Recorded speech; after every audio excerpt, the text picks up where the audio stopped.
Hey there, fight fans. In today's video, UFC President Dana White is reportedly gearing up to declare Tom Aspenall versus Alex Pereira as the headlining bout for UFC 300.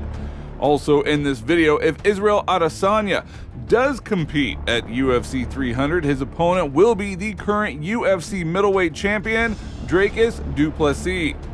This is my African brother right here. Let's go. What's up? Let's go. Yeah, what's up? Get this don't do. Yeah, my African brother.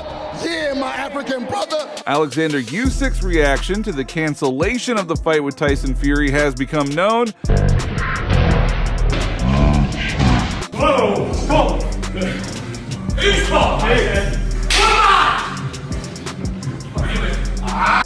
Never call me a coward again. I've had 35 professional fights. I've been boxing 18 years of my life. And Francis Ngannou did not ignore the news that Tyson Fury received a cut and dropped out of the fight against Alexander Usik. Dricus Du Plessis visited his hometown of Pretoria for the first time since winning the UFC Gold, where the fans gave him a grand welcome.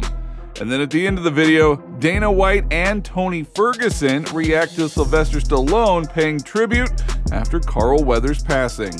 So without further ado, let's get started. Now, as you already know, a grand boxing evening was supposed to be taking place in Saudi Arabia on February 17th, which will feature many exciting fights. But the one between Alexander Usik and Tyson Fury was of particular interest. Now, unfortunately, in a sudden and disappointing turn of events, Tyson Fury has sustained a severe injury leading to the cancellation of the fight. Whoa, stop! Stop! Alexander Usyk's manager reported on how Usyk reacted to the news of the cancellation of the fight. Tyson Fury is a damn coward who will do anything not to meet Usyk, and he has asked his bitch wife to hit him in the eyebrow with a frying pan, was quoted as saying by Sportskeeda. Now, you can quote me word for word. When the news reached Alexander, he just smiled. That's all he did. He is too strong mentally to break. I was waiting for something like this. Never call me a coward again. I've had 35 professional fights. I've been boxing 18 years of my life. I've climbed off the canvas 10 times of the biggest punches in history to win. Never a coward. Never back down from any man in my life. And if any man calls my wife a bitch, I take his fucking teeth out. Let me read you something. The cut is genuine. Correct. You can't box with the cut. Correct. Has to be cancelled. That's why he's cut so he can pull out. Shithouse. This is the quote of Tyson Fury back in 2013 when his fight with David Haye was cancelled for the same reason. Now, rumors have begun circling that the Gypsy King asked a sparring partner to cut him, or that the Brit intentionally cut himself in order to avoid facing Usyk. I thought that was the front of the title that hit me in the leg. It was CM Punk.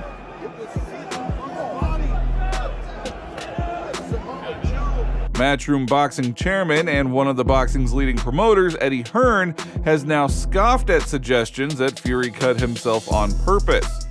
I have no reason to defend Tyson Fury, but I will defend him, of course, in a ridiculous situation, because what you're ultimately implying, not you, but other people, is that Tyson Fury has asked someone to cut him open with a knife on his eye to avoid a fight, which is absolutely ridiculous. Like, Tyson Fury spars with an open head guard, but he's done it all his career and many rounds. It looks like a complete freak injury. Tyson, listen, you know what he's like, right? If the shoe was on the other foot, if it was Usyk that would have pulled out, right, he would be calling him every name under the sun. You stupid little sausage, you're pulling out, no man alive should be getting elbowed in the face. The eye could close a little bit in 2 weeks, but it would have to be 2 weeks of no contact whatsoever.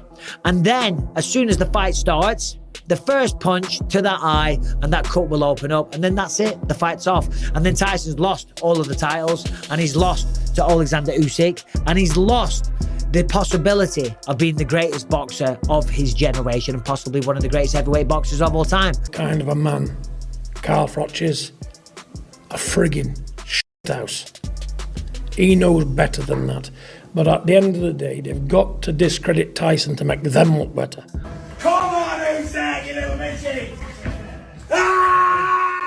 Francis Ngannou did not ignore the news that Tyson Fury received the cut and dropped out of the title fight, which was supposed to be taking place on February 17th, saying, "So now, on March 9th, Joshua and I are fighting for the absolute title?" Well, as you know, last October, Francis Ngannou made his debut in professional boxing, losing to Tyson Fury by split decision after 10 rounds, but he did knock down the current WBC world champion in the third. Ngannou will be holding his next boxing match on March 9th in Riyadh against former world champion Anthony Joshua, and the winner of this fight was supposed to meet the winner of the fight between Fury and Usyk.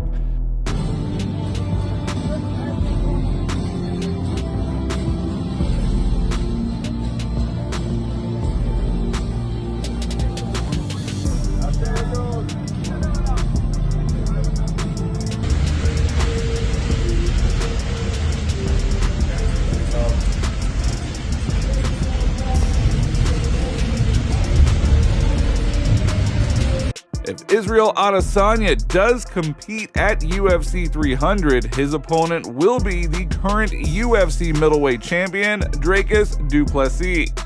This was announced by UFC welterweight Michael Chiesa, whose affairs are handled by the manager of the South African fighter. He said, "I would like to see Israel Adesanya and Dricus Du Plessis fight. We have one agent with Dricus, and now they are trying to organize a fight between Dricus and Izzy. I know that in the last fight, Dricus injured his leg, and it seems like they are working on a new contract," he stated in the episode of UFC Live. Now, a few days earlier, former UFC middleweight champion Israel Adesanya announced that he was going to take part in the anniversary event, which is happening on April 13th in Las Vegas, and it does not yet have a main event. Now, UFC President Dana White is reportedly gearing up to declare Tom Aspenall versus Alex Pereira as the headlining bout for UFC 300, with the interim heavyweight championship on the line. This fight carries immense significance as Alex Pereira stands on the cusp of making history. Should he emerge victorious, Pereira would become the first fighter in UFC's storied legacy to clinch titles across 3 different weight divisions. Now, such a prospect, it adds a lot of layer of intrigue and anticipation amongst the fans, potentially setting the stage for one of the most eagerly awaited fights in recent memory. The path to this historic fight between Alex Pereira and Tom Aspenall was paved by the reluctance of Stipe Miocic and John Jones to lock horns with Tom Aspenall, which is really a twist that only adds to the drama and allure surrounding UFC 300. I think that if this did happen, it could be a really great fight. 300 is going to be the sickest card from top to bottom. Ridiculous. The first fight of the night, you guys are going to go, what the? You cannot not be watching ESPN the first fight of the night for UFC 300. Look at the main event when I'm ready to give you the main event. I've been squeezing them out one by one. As the MMA community continues to buzz with excitement, further details are eagerly being awaited, which is supposed to promise to make UFC 300 an event for the ages. Dricus Du Plessis visited his hometown of Pretoria for the first time since winning UFC Gold, where the fans gave him a grand welcome.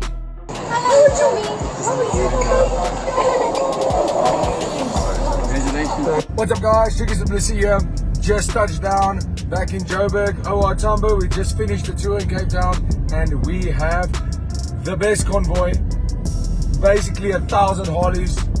We have the Mercedes convoy, and we are busy with the title tour. Pop in. We're at Menlyn, Maine within the next hour and a half. See you all there. It's gonna be such a vibe. Thank you for all the support, and looking forward to meeting everyone there. Cheers.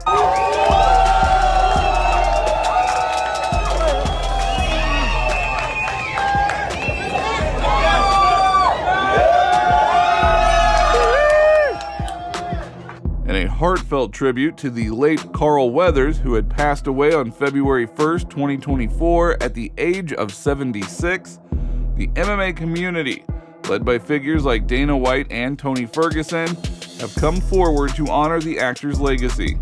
Weathers, immortalized for his portrayal of the flamboyant boxer Apollo Creed in the Rocky film series, was celebrated not just for his acting prowess, but also for his significant impact on the combat sports world. Sylvester Stallone, Weathers' co-star in the Rocky films, shared a touching video message on Instagram, reflecting on Weathers' peaceful passing in his sleep, as stated by his family. Today is an incredibly sad day for me. I mean, I'm so torn up, I can't even tell you. I'm just trying to hold it in because Carl Weathers was such an integral part of my life, my success, everything about it. I give him incredible credit and kudos because when he walked into that room and I saw him for the first time, I saw greatness, but I didn't realize how great. I never could have accomplished what we did with Rocky without him. He was absolutely brilliant. His voice, his size, his power, his athletic ability, but more importantly, his heart, his soul. It's a horrible loss. And I'm standing here in front of this painting because it was probably the last moment we were ever in the ring together, and I'll never forget it. He was magic. And I was so fortunate to be part of his life.